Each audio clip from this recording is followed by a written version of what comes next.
I think it does upset people. I mean, I think it would have upset me at one point reading some of this. It goes very deep.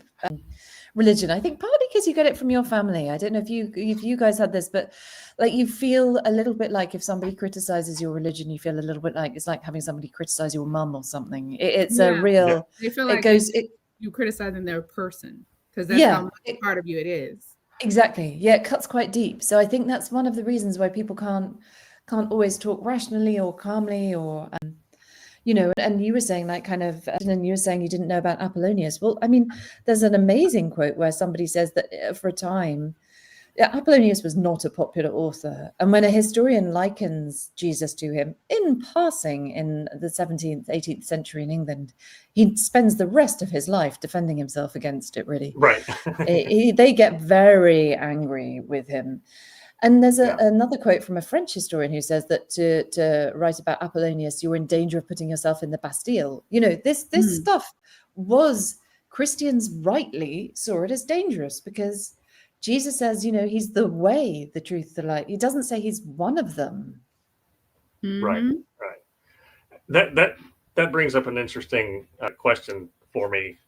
One, the mental gymnastics that fundamentalists go through to literalists and inerrantists and all that go through to try to make their story fit and get their story straight is kind of profoundly ridiculous.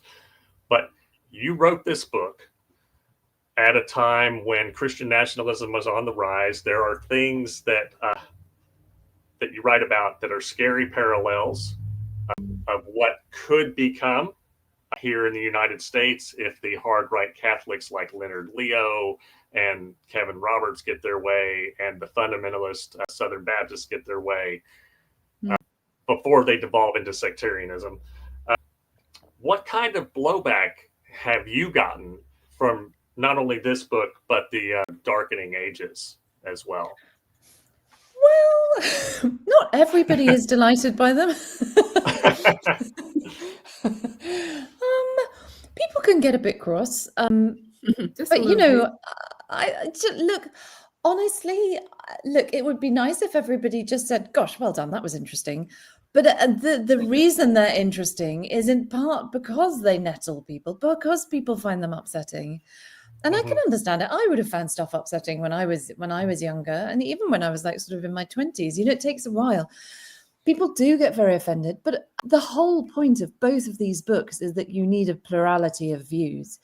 That one person saying one thing and everybody else having to shut up is not right. So in a sense, like it's not my medicine. I would rather everybody told me I was great.